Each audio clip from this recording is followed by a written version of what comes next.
عنوان کے مطابق میں حضرت کی شخصیت سے چند ایسی باتیں وقت کے اندر رہتے ہوئے آپ کے سامنے رکھنا چاہوں گا، جس سے مجھے بھی سیکھنے کو بہت کچھ ملے اور آپ کو بھی سیکھنے کو بہت کچھ ملے۔ ویسے تو حضرت کی شخصیت ملٹی ڈائمینشنل ہے، کثیر الجہات شخصیت ہے۔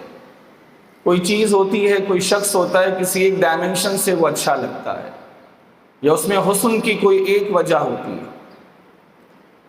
لیکن اللہ جل شانہ نے ایسی شخصیات بھی اس دنیا میں کھڑی کی ہیں کہ جن کو اللہ تعالیٰ نے کثیر الجہات بنایا ہے، ملٹی ڈائمینشنل بنایا ہے۔ آپ ان کو کسی بھی جہت سے دیکھیں، حسن ظاہر حسن باطن کسی بھی اعتبار سے دیکھیں، اللہ تعالیٰ نے ان کو بڑی فیاضی سے نوازا ہے۔ ان کی طویل فہرست ہے ایسے افراد کی، جب سے کائنات بنی ہے آج تک ایک طویل فہرست ہے، اگرچہ وہ تھوڑے ہوتے ہیں، اپنے دور کے اعتبار سے ایسے افراد بطور مثال ہوتے ہیں، مثالیں ہمیشہ کم ہوتی ہیں جبھی وہ مثال بنتی، لیکن اس کے باوجود ابتدائے عالم سے آج تک ایسے افراد کی بہت طویل فہرست ہے۔ اس طویل فہرست میں ایک بہت بڑا نام سیدی عمر فاروق اعظم رضی اللہ تعالیٰ عنہ کا ہے۔ اللہ تعالیٰ نے ان کو بہت فیاضی سے نوازا، علم کے بھی دلدادہ تھے، اور علم کی شان میں تو باضابطہ کتابیں لکھی گئی ہیں کہ ان کے شوق علم کا عالم کیا تھا۔ یعنی 12 سال تک برابر حضور سے صرف سورہ بقرہ کی تعلیم لیتے رہے ہیں، 12 سال تک۔ سورہ بقرہ جو 2.5 پاروں پر مشتمل ایک سورت ہے، عربی زبان میں قرآن، عمر فاروق اعظم کی زبان عربی النسل ہے، اور 12 سال تک حضور سے سورہ بقرہ کی تعلیم لے رہے ہیں، تو آخر ایسا کیا ہے سورہ بقرہ میں جس کو سمجھنے میں عمر فاروق اعظم نے 12 سال لگائے؟ ان کے شوق علم پر دال ہے۔ علم کی بات یہ کسی سے بھی سن لیا کرتے تھے، شرط یہ ہے کہ وہ آتھینٹک ہو، عمر کی کوئی قید نہیں تھی۔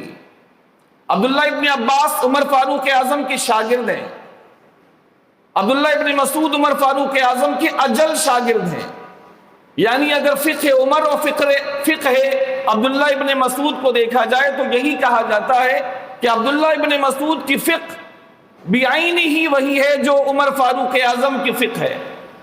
دونوں کی فقہ میں کوئی فرق نہیں ہے، سوائے چند بہت ریئر مواقع کے۔ جو عمر فاروق اعظم کا تفقہ اور ان کی فقہ ہے، وہی عبداللہ ابن مسعود رضی اللہ تعالیٰ عنہ کی فقہ ہے۔ عبداللہ ابن عباس عمر فاروق اعظم سے عمر میں بہت کم ہے، لیکن اس کے باوجود حضرت عمر فاروق اعظم رضی اللہ تعالیٰ عنہ عبداللہ ابن عباس سے حدیثیں بھی سنتے تھے، معاملات کی دریافت بھی کیا کرتے تھے، ان کو اہمیت بھی دیا کرتے تھے۔ میں نے پچھلے سال گزارش کی تھی کہ اب حضرت عمر فاروق اعظم رضی اللہ تعالیٰ عنہ ایسے افراد کو اپنی مجلس میں سامنے جگہ دیا کرتے تھے جو علمی اعتبار سے تفوق رکھا کرتے تھے۔ عمر ان کی کچھ بھی ہوتی، کئی صحابہ کرام عمر میں زیادہ ہوتے لیکن وہ پیچھے بیٹھے ہوتے، اور نوجوان جو علم میں زیادہ ہوتے اور عمر میں دیگر صحابہ سے کم ہوتے، لیکن صرف علم اور فقاہت کی بنیاد پر وہ دوسرے صحابہ سے آگے عمر فاروق اعظم کے سامنے بیٹھا کرتے تھے۔ تو علم ہو، عمل ہو، ان کی سادگی ہو، ان کی عاجزی ہو، ان کا جلال ہو، ان کا جمال ہو، ان کا روب ہو، ان کا طرز حکومت ہو، ان کی خدمت انسانیت ہو، ان کی خشیت الہی ہو، ان کی محبت رسول ہو، ان کا اشداء علی الکفار ہونا ہو، ان کا رحماء بینہم ہونا ہو، ان کا دوسروں کے حقوق کو ادا کرنا ہو، یا کمزوروں کو طاقتوروں سے حقوق دلانا ہو، کسی بھی اعتبار سے آپ دیکھیں سیدی عمر فاروق اعظم رضی اللہ تعالیٰ عنہ آپ کو یونیک اور منفرد اور بے مثال نظر آئیں گے۔ ابھی میں آپ کے سامنے ان کی شخصیت کے حوالے سے 2 حوالوں سے خاص وقت کے تناظر میں بات کرنا چاہوں گا۔ ایک حوالہ ان کی شخصیت کا عظیم ترین حوالہ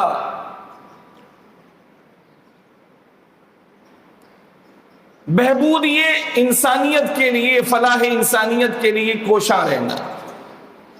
آپ اگر ان کی پوری شخصیت کا مطالعہ صرف اس ایک تناظر میں کریں، صرف اس ایک تناظر میں کہ سیدی عمر فاروق اعظم رضی اللہ تعالیٰ عنہ انسانیت کے لیے کس درجے کوشاں تھے، انسانیت کی خدمت کے حوالے سے، انسانوں کو حقوق دلوانے کے حوالے سے، معاشرے میں جو ان کو مرتبہ ملنا چاہیے اس مرتبے کو دلوانے کے حوالے سے سیدی عمر فاروق اعظم رضی اللہ تعالیٰ عنہ کی پوری زندگی میں کیا کوششیں ہیں، آپ اس ایک حوالے سے بھی دیکھیں گے تو آپ کو ہزاروں مثالیں مل جائیں گی ان کی حیات طیبہ میں، ہزاروں مثالیں۔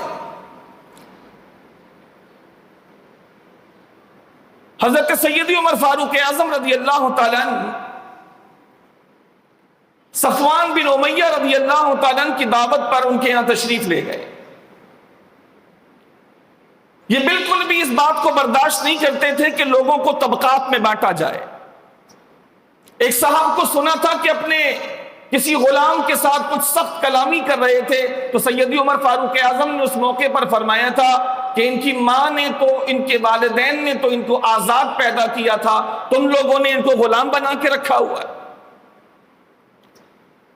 لوگوں کو طبقات کی تقسیم کرتے دیکھتے تو سیدی عمر فاروق اعظم رضی اللہ تعالیٰ برداشت نہیں کر پاتے۔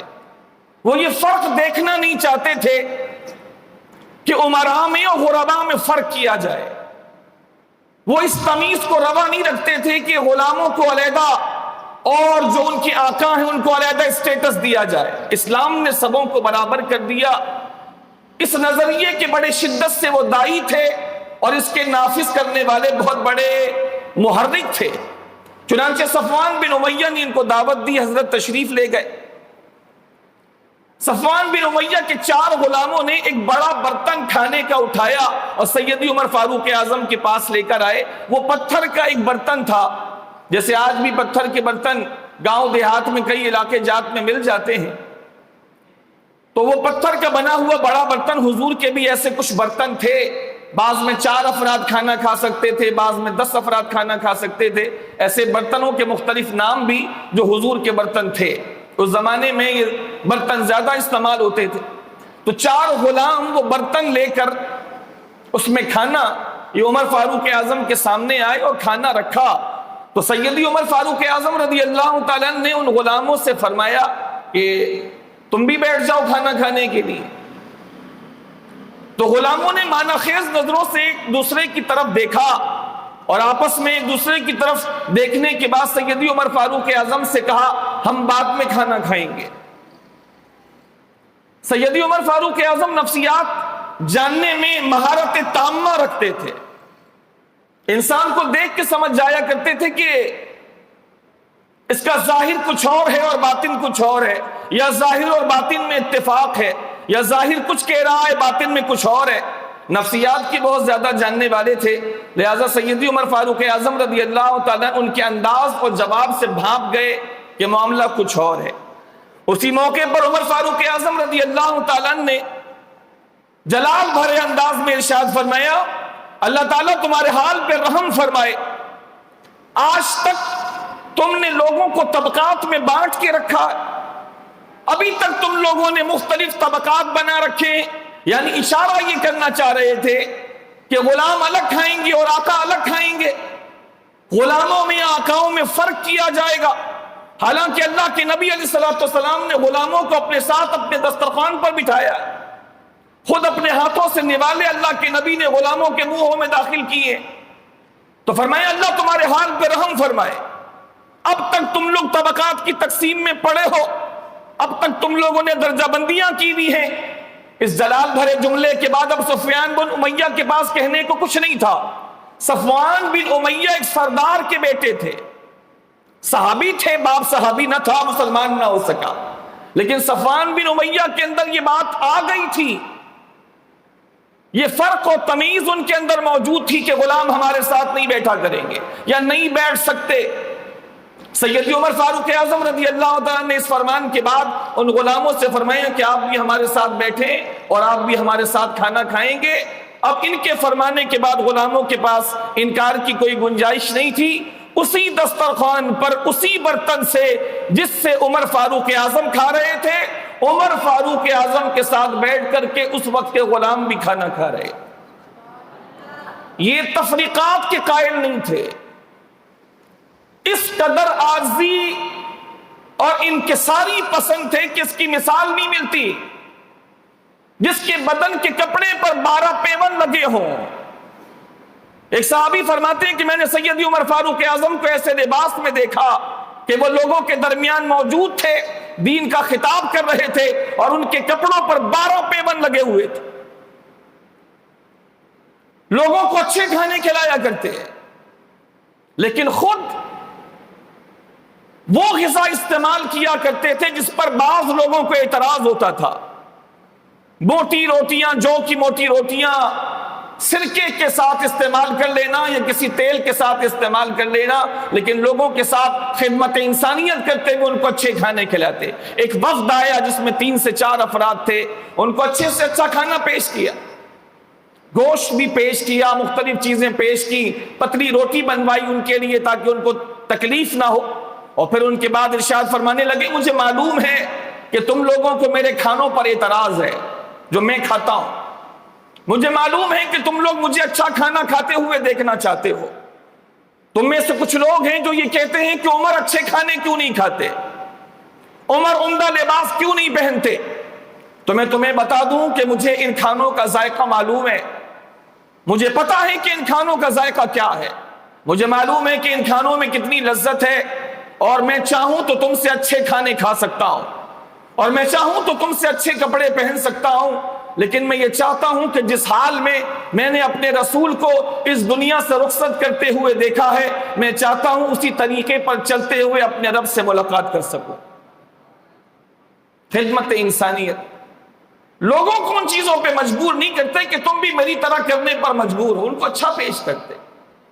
ایک موقع پر قحط پڑا، سخت ترین قحط پڑا، راتوں کی نیند سیدی عمر فاروق اعظم کی اڑ گئی۔ ذمہ دار ایسا ہوتا ہے، اس کے ماتحت جتنے افراد ہوں اس کی فکر اس کو کھائی جاتی ہو۔ سیدی عمر فاروق اعظم رضی اللہ تعالیٰ عنہ قحط کے ان دنوں میں خاص طور پر راتوں کو سو نہیں پاتے، ان کے لیے دسترخوان بچھائے جاتے، ان پریشان حال لوگوں کے لیے دریائے فرات کے کنارے بڑے بڑے دسترخوان لگائے جاتے تاکہ عام لوگ آئیں اور جی بھر کے کھانا کھائیں۔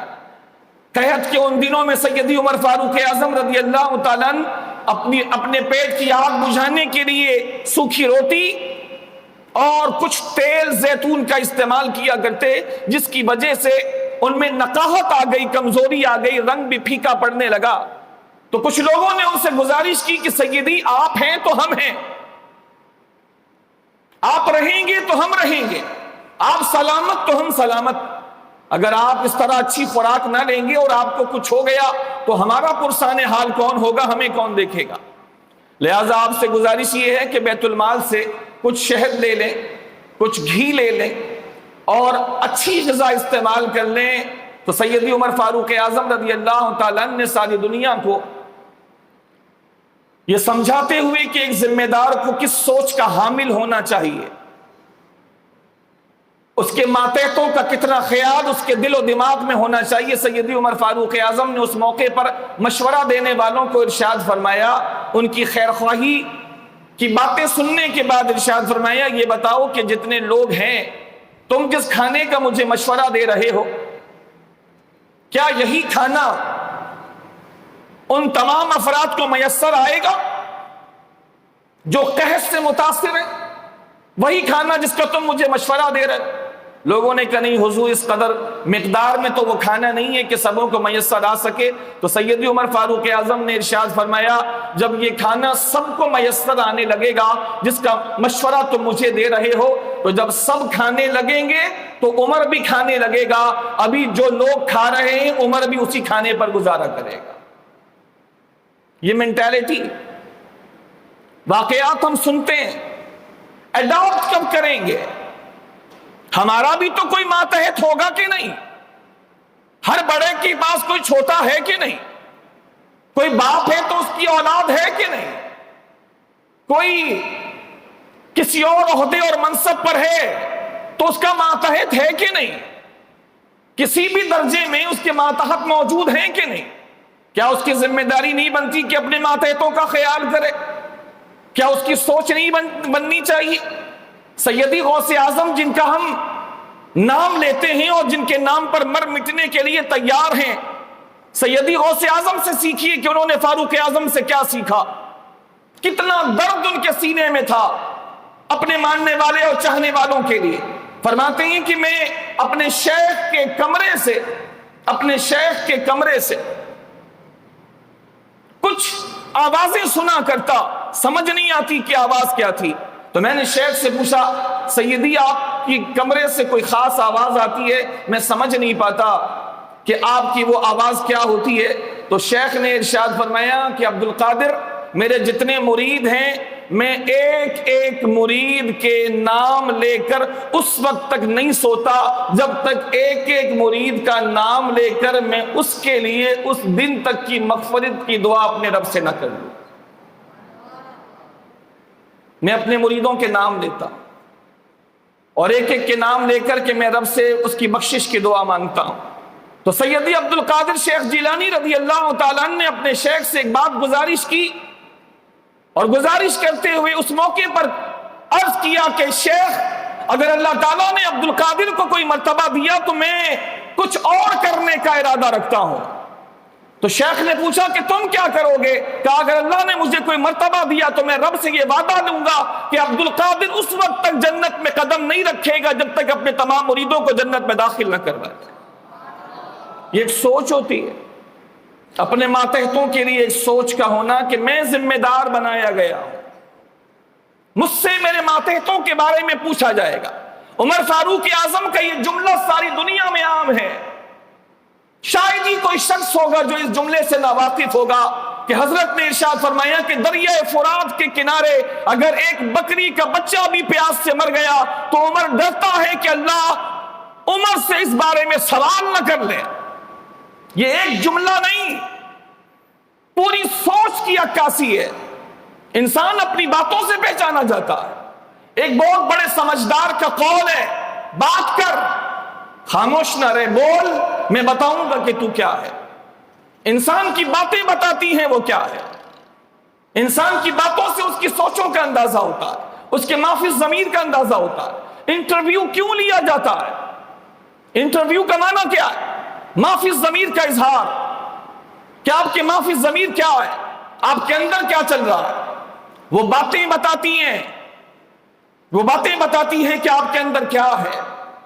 جب ہی مفکرین کا قول ہے بول، لب کھول، میں بتاؤں گا کہ تو کیا ہے، کس سوچ کا حامل ہے، کیسا انسان ہے، تربیت یافتہ ہے کہ تربیت کی ضرورت ہے۔ آپ بات کرو، میں بتاؤں گا کہ آپ کیا ہو۔ انسان کی باتوں سے اندازہ ہوتا ہے۔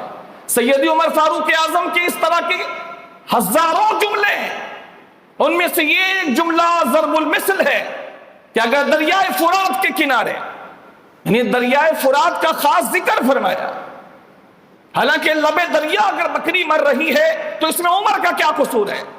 عمر نے پانی بند کر دیا کہ دریائے فرات کے کنارے پہنچ کے بھی وہ پانی نہ پی سکی، لیکن دریائے فرات کے کنارے ہے اور کوئی پابندی نہیں ہے اس کے پانی پینے پر، لیکن اس کے باوجود اگر وہ بکری وہاں پر پیاسی مر گئی تو عمر کو ڈر ہے کہ اللہ عمر سے پوچھے گا کہ تیری خلافت میں تیرے رہتے ہوئے وہ بکری کا بچہ یا وہ بکری پیاس سے مر کیسے گئی، وہ مر کیسے گئی۔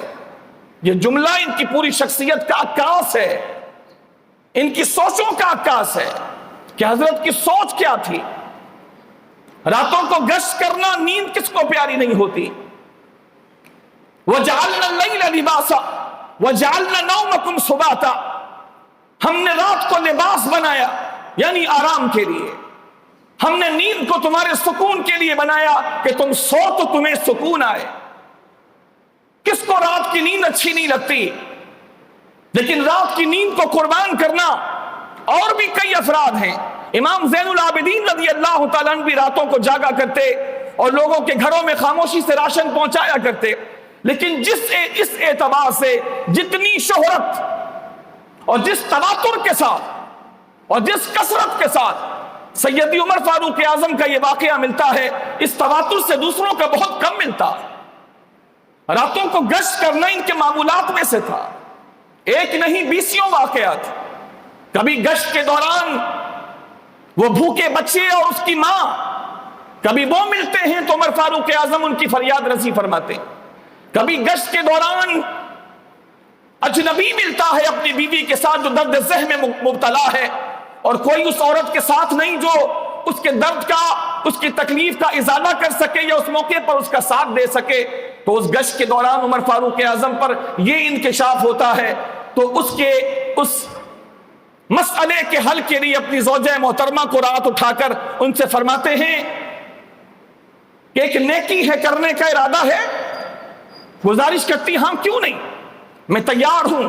کہا ایک مسافر ہے، ایک مسافر ہے اور اطراف میں اس نے خیمہ ڈالا ہے، وہ ہے اور اس کی بیوی ہے، اور بیوی درد ذہن میں مبتلا ہے، یہ تمہارا ہی کام ہے، کوئی عورت ہی کر سکتی ہے، لہذا کیا تم چلو گی اس کی مدد کرنے کے لیے؟ بیوی فوراً تیار ہو گئی کہ میں اس نیکی سے پیچھے رہنا نہیں چاہتی، میں ضرور چلوں گی، رات کا وقت ہے، اور خود ضروری سامان لیا، گھی لیا، آٹا لیا، دیگر سامان لیا، اس کو لادا اور پہنچے، اور ایک عام آدمی کی طرح۔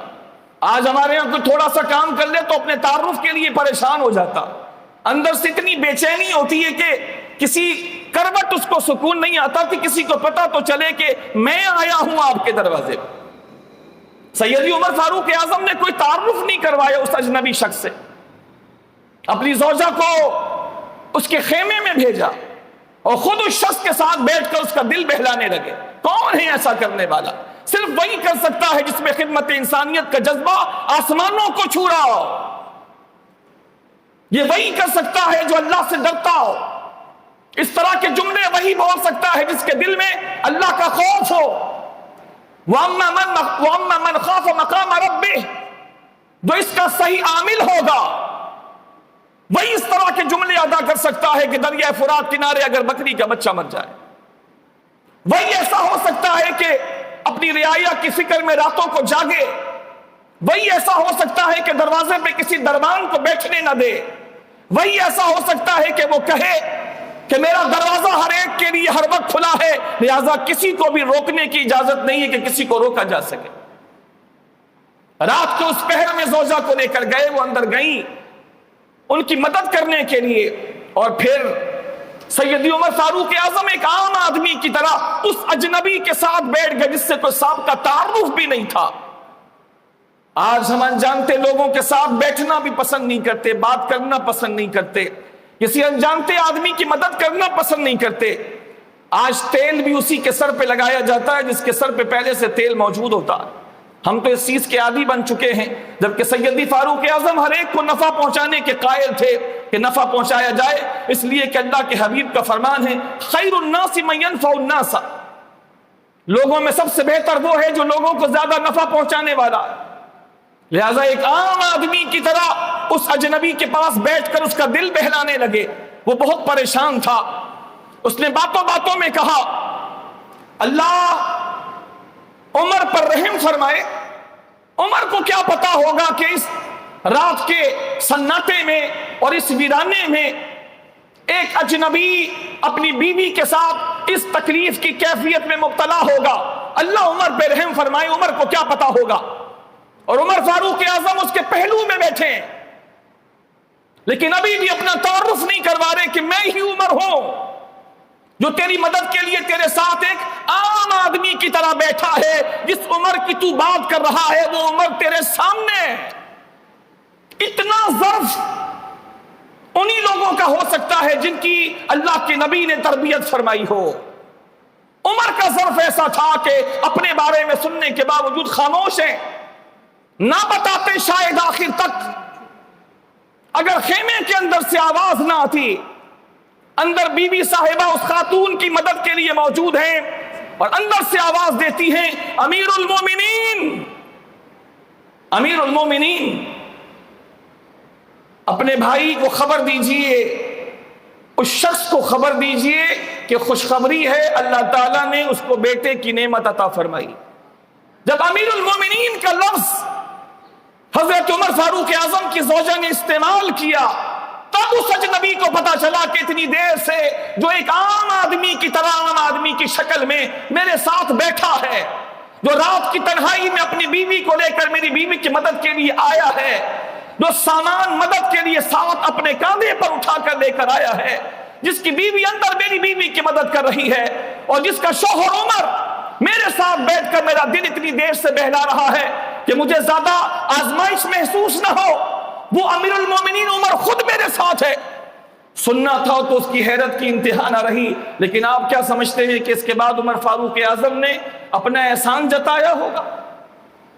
بلکہ اس بات کی اطلاع اس کو مل جانے پر افسوس کا اظہار کیا ہوگا کہ کاش اس کو پتہ نہ چلتا کہ میں عمر ہی اس کی مدد کے لیے آیا تھا، کاش یہ نیکی پوشیدہ رہ جاتی، کاش میری بیوی مجھے امیر المومنین یا میرا نام لے کر خطاب نہ کرتی تو اس کو پتہ نہ چلتا، اور یہ نیکی عمر اور عمر کے خدا کے درمیان میں ایک راز رہ جاتی۔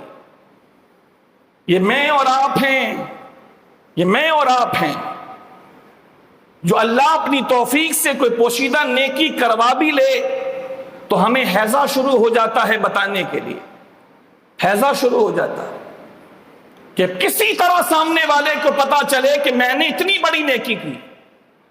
وہ جو فلاں غریب بچی کے گھر بارات کا کھانا ہوا ہے، آپ نے کھایا، بہت اچھا لگا ہوگا، وہ بس سمجھ لیجئے کہ آپ فقیر نے کروایا۔ ہائے فقیر، واقعی تو فقیر ہے۔ وہ فقیر نہیں جو فقراء کا فقیر ہے، جو صوفیاء کا فقیر ہے، تو واقعی اس دنیا کا وہ فقیر ہے جو باہر کے منتے سے بھی زیادہ برا ہے۔ تجھے نیکی کر کے برداشت ہی نہیں فقیر، اپنی عاجزی کا اظہار فقیر سے کرتا ہے۔ لفظ فقر کا معنی بھی کبھی سمجھا کہ فقر کہتے کس کو ہیں؟ کبھی فا قاف را کے اس مادے کو کبھی پڑھنے کی بھی زحمت کی ہے کہ فقیر ہوتا کیسا ہے؟ امام زین العابدین دنیا سے چلے گئے، کسی کو پتہ نہیں چلا پیٹھ پہ نشان کس وجہ سے ہے۔ غسل دیتے وقت جب لوگوں نے دیکھا کہ امام زین العابدین کی پشت مبارک پر نشان ہے، کبھی گرے نہیں، کبھی چوٹ نہیں لگی، تو نشان کیسا؟ تو پھر جب لوگ آئے تو لوگوں سے پتہ چلا کہ ہمارے گھر رات کو کوئی ہمارے ڈیوڑی پر، ہمارے دروازوں پر راشن رکھ کے جایا کرتا تھا، پتہ نہیں چلتا تھا کہ رکھ کے جانے والا کون ہے۔ پیٹھ کے اس نشان پر ہماری توجہ اس طرف جا رہی ہے کہ شاید ہمارے دروازوں پر وہ راشن رکھ کے جانے والا کوئی اور نہ ہو، وہ امام زین العابدین ہی ہو جو ہماری ڈیوڑیوں پر، ہمارے دروازوں پر اپنی پیٹھ پر راشن لاد کر رات کی تاریکی میں خاموشی سے رکھ کے چلے جایا کرتے۔ اور کچھ لوگ جو ہمراز تھے پھر انہوں نے اس بات کو ڈسکلوز کیا کہ واقعی وہ امام زین العابدین تھے جو رات کی تاریکیوں میں خاموشی سے محتاجوں کے گھروں کی ڈیوڑیوں پر، ان کے دروازوں پر خاموشی سے راشن رکھ کے آگے بڑھ جایا کرتے تھے۔ لینے والے کو بھی پتہ نہیں چلتا تھا کہ دینے والا کس خاموشی سے دے کر چلا گیا۔ یہ تو میں اور آپ ہیں کہ ہمیں حیضہ لگ جاتا کہ کسی طرح پتہ تو چلے کہ فلاں صاحب کو میں نے 500 دیے ہیں تو یہ نیکی میں نے کی۔ آج جو اچھے سوٹ میں آیا ہوا ہے وہ سوٹ میں نے ہی گفٹ کیا ہے، اس غریب بچی کے جہیز کا سامان میں نے کیا ہے یا میں نے کروایا ہے۔ اللہ کے نیک بندے، اگر یہ بات تو پوشیدہ رکھتا تو تیرے لیے یہ آخرت کا ایک عظیم ترین تحفہ بن جاتا۔ سیدی عمر فاروق اعظم رضی اللہ تعالیٰ عنہ، حضرت طلحہ رضی اللہ تعالیٰ عنہ ارشاد فرماتے ہیں، میں نے ایک رات عمر فاروق اعظم کو بعد عشاء دیکھا، ایک گھر سے نکلے دوسرے گھر میں داخل ہوئے۔ مجھے حیرت ہوئی کہ نہ پہلا گھر ان کا، نہ دوسرا گھر ان کا، نہ رشتہ داروں میں سے وہ کسی کا گھر تھا ان کا، لہٰذا ایک سے نکل کے دوسرے میں جانا مجھے تعجب میں ڈال گیا۔ صبح ہوئی، میں اس گھر پہ پہنچا تو پتا چلا ایک نابینا بڑھیا ہے، ایک نابینا بوڑھی خاتون ہے۔ میں نے نابینا بوڑھی خاتون سے پوچھا کہ یہ جو رات ایک صاحب آپ کے یہاں آئے تھے، آپ جانتی ہیں کون ہیں، کیوں آتے ہیں؟ تو اس بوڑھی خاتون نے کہا میں تو نابینا ہوں، میں دیکھ نہیں سکتی، مجھے نہیں پتا کہ کون ہے۔ آتے کیوں ہیں یہ میں آپ کو بتا دیتی ہوں کہ وہ آتے اس لیے ہیں کہ میرا کوئی ہے نہیں، لہٰذا میری ضرورت کے سارے کام وہ کر کے، صفائی کر کے، پانی کا انتظام کر کے، میری ضروریات کا خیال رکھ کر اور میری ضروریت کا سامان بہم پہنچا کر روزانہ رات کو وہ آتے ہیں اور خاموشی سے آتے ہیں، خاموشی سے چلے جاتے ہیں۔ میں نے بھی کبھی نام نہیں پوچھا، اس نے بھی کبھی نام نہیں بتایا۔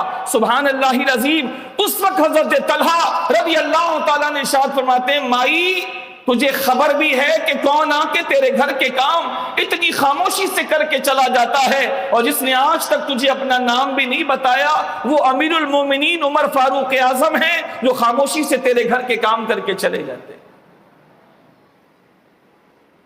یہ ہے اصل نیکی کہ آپ جانیں اور آپ کا خدا جانے۔ اتنی نیکیوں، اتنی خدمات انسانیت کے باوجود، یعنی کہ تو میں نے آپ کے سامنے چند مثالیں بیان کی، آپ اسی ایک ٹاپک کو لے لیں، اس پر آپ ڈھونڈتے چلے جائیں، آپ کو اتنے واقعات ان کی زندگی سے ملیں گے کہ آپ کی سوچ ہوگی ایک ایک بات میں خدمت انسانیت ہے، کسی کو اس کا صحیح مرتبہ دلانا خدمت انسانیت ہے، کسی کو رسوائی سے بچانا اس کی خدمت انسانیت ہے، کسی پر ظلم ہو رہا ہے اس ظلم سے اس کو بچا لینا خدمت انسانیت ہے، کسی کو ایک سٹینڈرڈ دے دینا کہ تم اپنے آپ کو اتنا ریزرو کیوں رکھتے ہو، کیوں اپنے آپ کو سمجھتے ہو کہ تم ان کے برابر میں بیٹھ نہیں سکتے، کیوں سمجھتے ہو کہ تم بول نہیں سکتے، کیوں سمجھتے ہو کہ تم مشورہ نہیں دے سکتے، کیوں سمجھتے ہو کہ تم غریب ہو اور تمہارا کوئی مقام نہیں بنتا اس مجلس میں بیٹھنے کے لیے، کیوں سمجھتے ہو کہ کوئی طاقتور تمہیں کمزور سمجھ کے دبا دے گا۔ عمر فاروق اعظم نے خلافت کے روز کہا تھا، یاد رکھنا جو کمزور ہے وہ میرے نزدیک طاقتور ہے، اس لیے کہ کمزوروں کے ساتھ عمر کھڑا ہے، میں کمزوروں کے ساتھ، کمزوروں کو قوت دلائی، ان کو معاشرے میں عزت دلائی، انہیں بولنا سکھایا، انہیں معاشرے میں وہاں لا کے کھڑا کیا جہاں وہ سوچ بھی نہیں سکتے تھے۔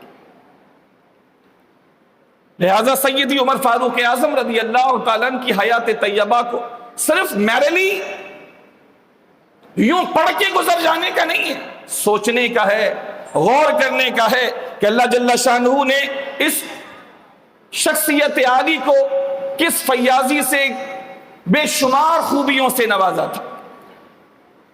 ایک حوالہ اور ایک سے دو واقعات ان کے اعتراف خطا کے حوالے سے، ہمارے یہاں یہ بڑا مسئلہ چلتا ہے جی، انشاءاللہ انسان ہے، خطا ہو جاتی، ایک بہترین انسان وہ ہے جو اپنی خطا کا اعتراف کر لے، اس کا ازالہ کر لے۔ جزاک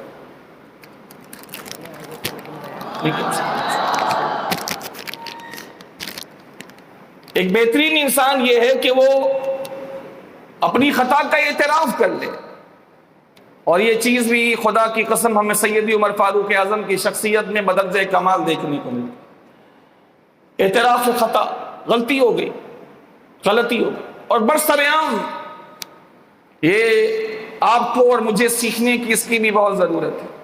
ایک تو خدمت انسانیت کی میں نے بات کی، چونکہ آپ میں سے کئی امام ہیں، ان کے تحت ان کے نمازی آتے ہیں، ان کے ساتھ خیرخواہی کا جذبہ ہے، آپ میں سے کئی ہیں جو ماشاءاللہ گھر کے بڑے ہیں، چھوٹے بہن بھائی ہیں آپ میں سے کئی ہیں جو مدرسے پڑھاتے ہیں، آپ کے طلبہ آپ کے تحت آتے ہیں، آپ ذمہ دار ہیں، آپ کہیں پڑھا رہے ہیں تو آپ کی سوچ کیا ہے، آپ جا کے وہاں وقت پورا کر کے نکل آتے ہیں یا اپنا پورا ان کو دیتے ہیں، دی بیسٹ ان کو دیتے ہیں کہ نہیں یار بچے پڑھنے آ رہے ہیں لہذا مجھے دی بیسٹ ان کو دینا چاہیے، یا آپ مدرسہ پڑھاتے ہیں 2 گھنٹے 3 گھنٹے پڑھاتے ہیں اور وہاں اپنا ٹائم موبائل کے حوالے کر دیتے ہیں، سامنے قرآن کھلا ہوتا ہے اور آپ موبائل میں مصروف ہوتے ہیں، کیا کرتے ہیں؟ عمر فاروق اعظم تو اپنا ذاتی وقت جو آرام کا ہوتا تھا وہ بھی قربان کر دیا کرتے، وہ بھی جو ذاتی وقت ہوا کرتا، رات کا وقت ان کا ذاتی تھا آرام کے لیے، وہ قربان کر دیتے تھے۔ میں اور آپ نے کیا سیکھا سیدی عمر فاروق اعظم سے؟ سوچنے کی بات یہ، واقعات، حالات اور ان کے ارشادات تو وہ تو کائنات ختم ہو جائے سمونے میں نہ آئے، لیکن میں نے اور آپ نے کیا سیکھا؟ سوال یہ اعتراف خطا کے حوالے سے، غلطی ہو گئی، ایک اچھا انسان وہ ہوتا ہے قبول کر لیتا۔ سید عمر فاروق اعظم کی زندگی میں کئی واقعات ملتے ہیں۔ مثال کے طور پر آپ نے ایک مسئلہ ارشاد فرمایا، آپ نے مسئلہ بتا دیا، برسرعام بتا دیا، برسرعام بتا دیا۔ اس مسئلے کو سننے کے بعد لوگ خاموش ہو گئے، چلے گئے۔ وہ جس کو مسئلہ بتایا وہ جانے لگے، علی شیر خدا سے ملاقات ہو گئی، علی شیر خدا سے اس نے ذکر کیا۔ حضرت علی شیر خدا نے فرمایا کہ مسئلہ یہ نہیں ہے جو عمر نے بتایا، مسئلہ یہ نہیں ہے، تم واپس جاؤ۔ اس کو واپس بھیجا اور کہا کہ کہنا کہ علی نے بتایا، مسئلہ یہ نہیں ہے۔ عمر فاروق اعظم کو واپس آ کے جیسے اس نے بتایا کہ علی شیر خدا نے بتایا کہ مسئلہ جو آپ نے بتایا ہے مسئلہ یہ نہیں بلکہ اس کے عکس ہے، تو عمر فاروق اعظم نے کسی طرح بھی اس بات میں لیتا و لعلہ سے کام نہیں لیا، بلکہ برملا سب کے سامنے کہا لولا علی لہلک عمر، اگر آج علی نہ ہوتے تو عمر ہلاک ہو چکا ہوتا۔ یہ ان کا بہت بڑا اعتراف ہے۔ آج 3 درجے 4 درجے پڑھ کے ابھی فارغ بھی نہیں ہوتے، ان سے غلطی ہوتی ہے، کوئی صحیح مسئلہ بتاتا ہے، حضرت قبول کرنے کے لیے تیار نہیں ہوتے کیونکہ ان کی شان کے منافی ہوتا۔ بعض تو فارغ بھی نہیں ہوتے، بلکہ فارغ کیا ہو، وہ تو اتصال بھی کسی جامعہ سے نہیں ہوتا، وہ اپنی شان کے منافی سمجھتے ہیں، ان کا مسئلہ بتایا جائے۔ میرے ساتھ ایک حادثہ ہوا ہے، میں نے درجہ سادسہ میں اس واقعے کو کوڈ بھی کیا ہے کہ ایک ایسا لفظ اللہ کے رسول کے لیے شاعری میں ذکر کیا جو اللہ کے رسول کے نہ صرف یہ کہ نامناسب ہے بلکہ حرام ہے، حرام ہے۔ لفظ صنم کا معنی بت ہوتا ہے، بت۔ اس نے اس کلام کے مطلع میں ہی اور پھر مطلع کو مکرر پڑھ رہا تھا، حضور کو بار بار صنم کہہ رہا ہے، صنم کہہ رہا ہے۔ جیسے میں نے پہلی بار سنا تو میں نے اس کو متوجہ کیا، میں نے کہا کہ یہ خود ہی اپنی اصلاح کر لے بجائے اس کے کہ میں مائک پر بولوں۔ مجھے کسی نے بلایا تھا اپنی بہن کی شادی میں، تو ان کا دل رکھنے کے لیے میں حاضر ہو گیا تھا۔ وہاں اور بھی لوگ بیٹھے تھے، ان کے والد صاحب کے مریدین بھی بیٹھے تھے، وہ خود صاحب سجادہ تھے جو صاحب یہ پڑھ رہے تھے، ان کو مسند سجادگی ملی تھی، وراثت میں آئی تھی۔ قابلیت میں تو آج چیزیں ملنا مشکل ہو گئی ہیں، لہذا اب میرٹ ختم ہو گیا ہے، اب کوٹا چلتا ہے۔ پاکستان میں تعلیمی اداروں میں بھی کوٹا چل رہا ہے، اور جو سجادگی کا نظام ہے وہاں بھی کوٹا چل رہا ہے کہ باپ اگر پیر ہے تو بیٹا بھی پیری بنے گا، اور باپ اگر مرشد ہے تو بیٹا بھی مرشدی بنے گا، اور باپ نے گدی سنبھالی تو اب بیٹا سنبھالے گا، بیٹا جائے گا تو پوتا آئے گا، پوتا جائے گا تو پڑ پوتا آئے گا، یہی چلے گا۔ ہاں قابلیت ہو تو آپ دیں، قابلیت ہو تو آپ دیں اس کو، اگر قابلیت نہیں ہے تو آپ نے کس بنیاد پر اس کو یہ کوٹا سسٹم بنا کے دیا؟ وہ یہ کوٹا سسٹم تو نہیں ہے، یہ تو نبی نظام دے کے گئے، اس نظام سے چلے گا، اس طریقے سے چلے گا یہ نظام آپ کا خود ساختہ تو نہیں ہے۔ قابلیت ہے تو بات اور ہے، اگر قابلیت ہے تو بات اور ہے۔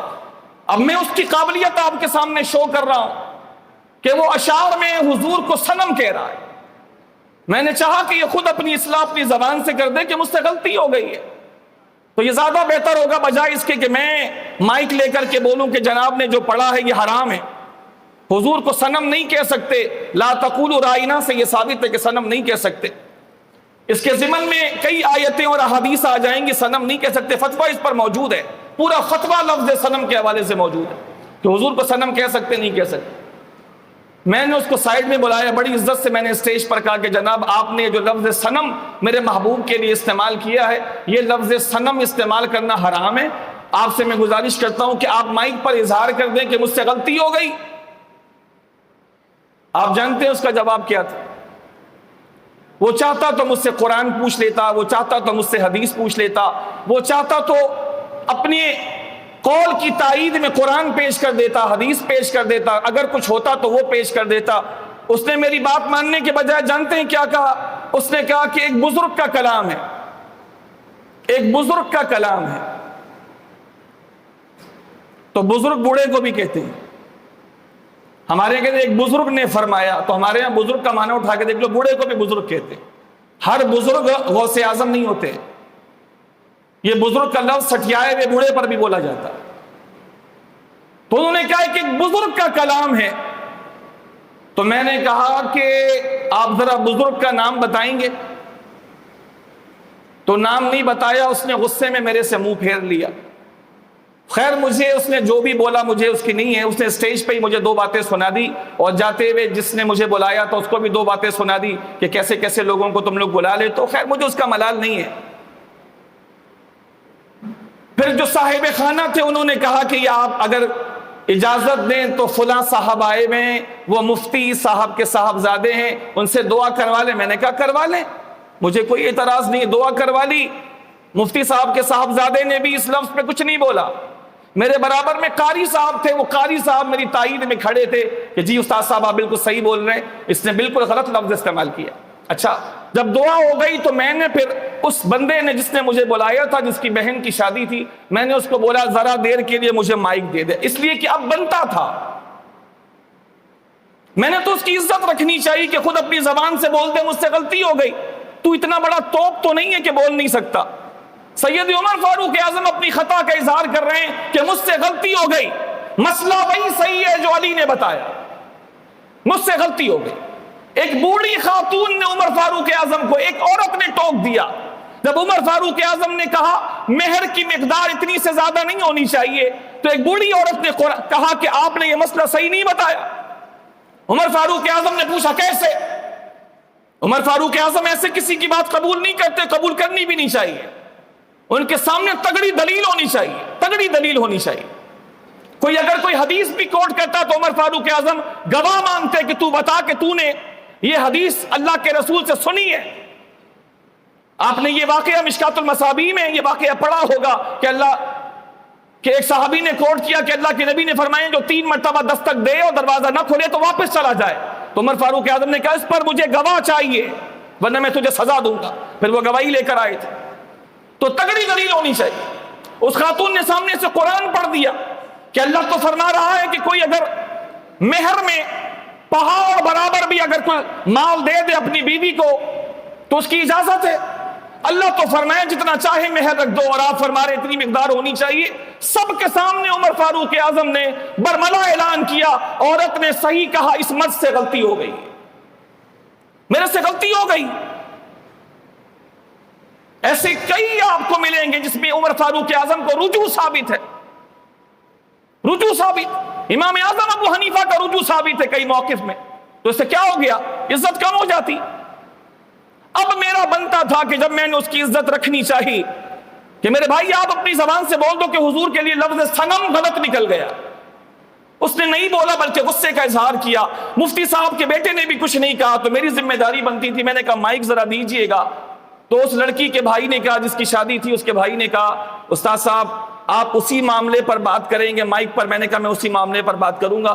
تو اس نے مجھ سے گزارش کی کہ استاد صاحب میری بہن کی شادی کا معاملہ ہے اور یہ سجادہ صاحب ہیں اور سارے مرید آئے ہوئے ہیں، میری بہن کی شادی کی محفل خراب ہو جائے گی، یہ لوگ مانیں گے نہیں لیکن میری بہن کی شادی کی محفل خراب ہو جائے گی، اللہ کی عزت کی قسم ہے صرف اس وجہ سے میں نے اس سے مائک لینے سے منع کر دیا کہ ٹھیک ہے آپ کی محفل خراب نہ ہو، آپ کی بہن کی شادی ہے، لیکن میں نے جو کہنا تھا میں نے ان سے کہہ دیا، یہ مانے نہ مانے اب اس کی ذمہ داری ہے۔